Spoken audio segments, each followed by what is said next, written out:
Go. All right, so I'm Travis Kessler. This is Maxwell Roy, Chris Johnson, and Roma Aurora. Unfortunately, Greg Dorian couldn't be here today due to a scheduling conflict, but the show must go on. So without further ado, this is Project Starfish.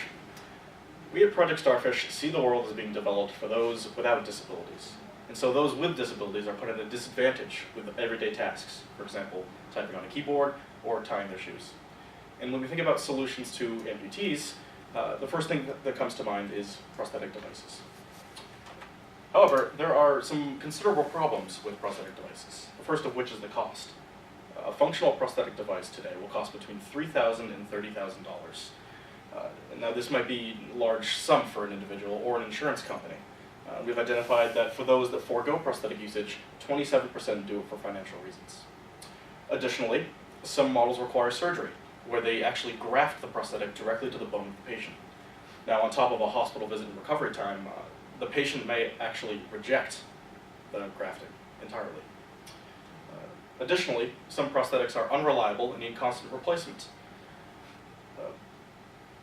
Due to the unreliable nature of prosthetics, individuals might forego using them just because, well, I may have another option, or it's just easier to do without it entirely. And those who don't want one and those who are satisfied with other types of assistive devices take up about 77% of those who forego usage. So the industry obviously needs a product that is affordable, effective, and comfortable.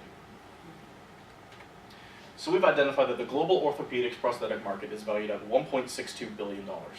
And currently almost 2 million Americans live with an amputation. Now, as seen from this graph, the blue indicates number of total amputees, the red indicates number of users of prosthetic devices, and yellow indicates those who are foregoing usage. From this data, we can determine that over 39,000 new amputees every year decide to go without a device entirely. This is the group that we will be marketing our product towards, as well as those who are not satisfied with their current solution. So how do we address the problems we've identified?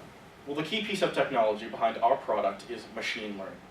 Now, we use machine learning to teach a computer how to control a prosthetic based on muscle movement further up in the arm. Now, that's done through these sensors right here. Now, these sensors, they're placed directly on the skin. There's absolutely no surgery required in order to use them. And due to the modular nature of both the sensors and our software, we can implement our product within high-cost prosthetic hardware, as well as low-cost prosthetic hardware, such as 3D printed hardware with low-cost electronic components. So this is a short demo of the current state of our prototype. As you can see, the sensors are placed on the arm, and when the user moves a finger, the computer determines that the prosthetic should also move the corresponding finger. So what do we need to get ourselves off the ground? Well, first is a little bit of lab space, somewhere we can develop and test new hardware and software to help improve our product. The Innovation Hub is a prime example of a place where we can do very well in. Additionally, we'll be looking into purchasing a 3D printer. This will bypass the time and scheduling constraints of using a community 3D printer. It will allow us to use it whenever we need it. Say we need to pump out a mechanical model really quick, we can do it with a 3D printer. Additionally, we'd like to set up a research fund to help further improvements in accuracy and functionality of our product. And we are pursuing patenting our device, or our software behind the device, and we'll be looking into a provisional patent. The original prototype cost about $260 to produce, and within the next year we'd like to produce 4 more. So in total, our total cost will sum at about $7,100. Thank you for listening, and at this time, we'd love to answer some questions. So I've been watching you. So that's what we just saw in terms of...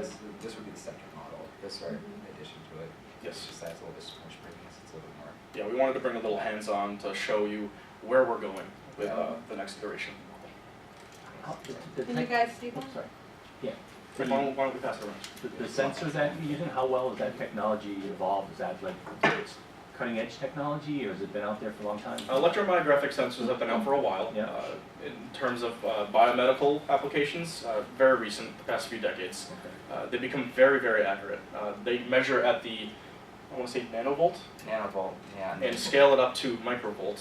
In layman's terms, that means you can get some pretty accurate measurements of muscle movements using these sensors.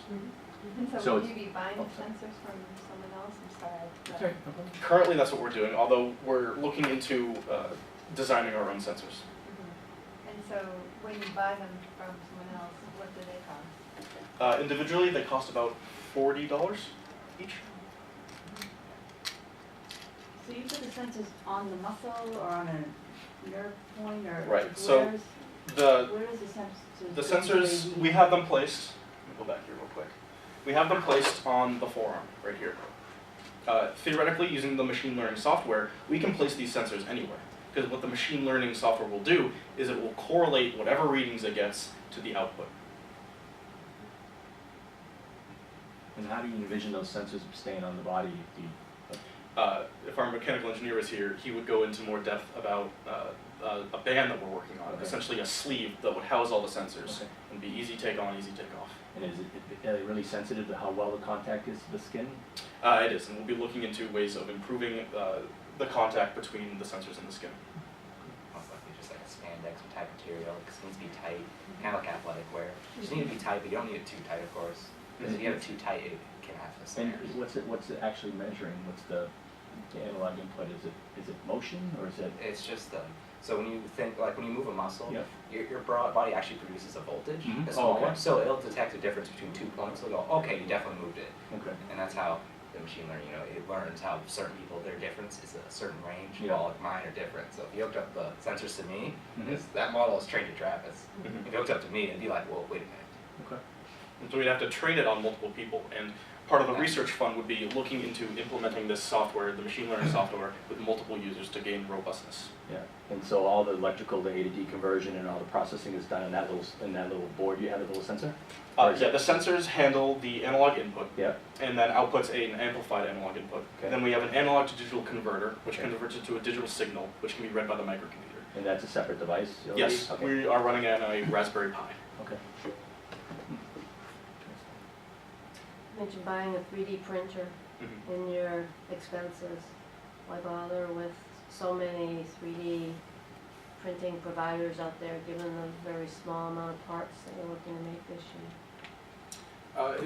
It mostly comes down to our demand for using it whenever we would want to use it. Yeah. And the problem with the Innovation Hub is that we have multiple companies working there. I think, how many? Upwards of a dozen? And so there are 2 3D printers there. One which is good quality, which is the one that we would want to use, and one which is alright quality. Now if everyone's jumping at the bit to use the good quality printer, then we'll probably be out of luck most of the time. Now, there's a lot of houses just in this area where you can go overnight printing, just like you used to do with paper. If you can get parts made overnight or 2-day deliveries. I mean, there's a lot of companies that sprung up doing that. Just that file and have it in a few days. Yep. Well, how about intellectual property? You said you wanted to file a patent. What kind of research have you done looking at So the the landscape? patent information would cover the methodology behind transferring the data from the sensors through the machine learning algorithm and then to the output. Okay. So, method patents. Yes. Okay. And regulatory pathway, in terms of the FDA, how would this be regulated? We've identified one avenue to bring this product to market would be licensing our software out to hardware manufacturers, where they're working directly with the patients and we're providing the software platform for them to work with. Well, that's interesting. And who are some of those folks that you've identified? There are a few companies, I don't know them off the top of my head, I'll have to apologize. But we definitely know they're out there and we know the limitations of their products and we know that we can help improve them. So your business model is really around the software and computer science part of it, as opposed to the hardware, the actual motion. Currently, yes. Okay. There are a lot of companies out there that are already doing advanced hardware, so if we were to join that right now, we'd be behind them. Yeah. Okay. Good strategy. Yeah. What's the response, at least we're seeing this in terms of once it's been taught How long did it take you to develop the algorithm for controlling the hand? Right. So machine learning algorithms are generally pretty standard. The training took about, I want to say 24 hours to train the computer entirely.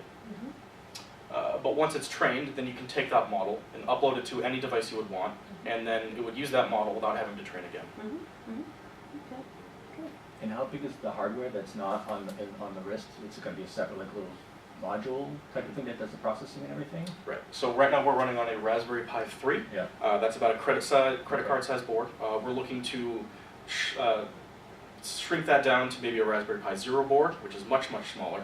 So you're looking at like a cell phone size or something smaller than that even? Raspberry Pi Zero is about that big.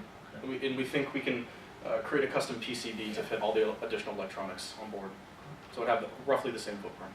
Just be like mounted like just parallel to it. Okay. So I know it looks like a lot of wires, but like No, it's a most of the prototype. time, yeah, it's mostly Exactly. prototype. Yeah. All those wires. You get it. No, it's good. Very interesting.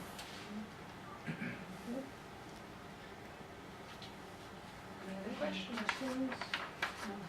All right, Let's have a- Good. All right. Thank you. Good job. Thank you so much. good luck. Thank you.